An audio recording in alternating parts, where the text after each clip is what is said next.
guys, so between the rant videos earlier this week and I guess some of the mildly related informative content in the middle of the week, I figured we finish off with something a little bit more applicable. And this is going to be how to determine your conventional deadlift stance. I might do something sumo-wise in the future when I feel a little bit more comfortable with being able to teach that.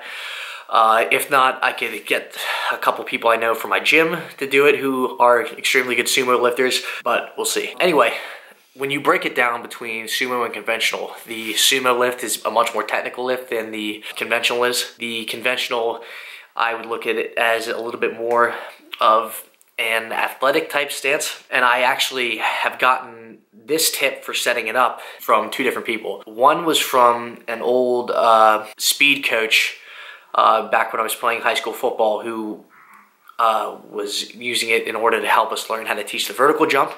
You have very similar setup to both of them. And the second time I heard this, which kind of reinforced it a little bit, was pretty recently, and this is Brandon Lilly that told me.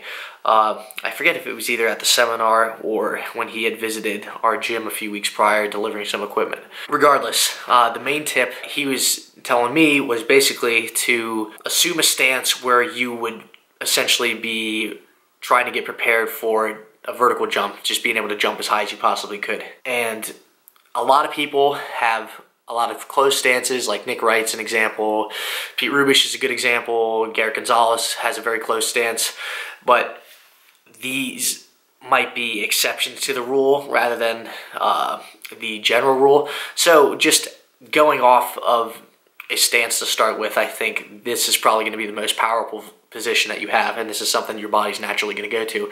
So actually getting into it a little bit, just start off by standing up in what you think is a comfortable position to do a vertical jump in.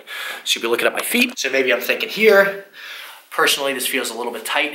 I normally wouldn't be this close for a deadlift, but just for sake of argument, let's say it's here. A lot of people make the mistake of not having quite the right stance when they start. So a quick fix to that is you start off from the position that you start to feel comfortable with in the beginning, then you take the jump, and then you see I ended up a little bit wider. Typically where you land is going to be that corrected position of power, kind of like how at the bottom of a deadlift after the first rep you might feel a little bit more comfortable getting the reps done because you actually had a eccentric portion of the movement, but that should be a pretty self-corrective, foolproof way to get in a correct conventional stance.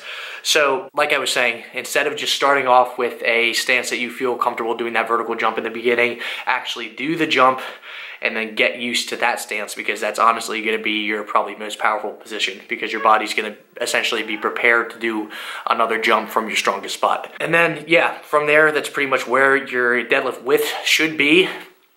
And then after that, when it comes to foot flare, that's probably going to be similar to where they would be if you jump to begin with, but I've done a video on foot flare before, so you guys can go check that out.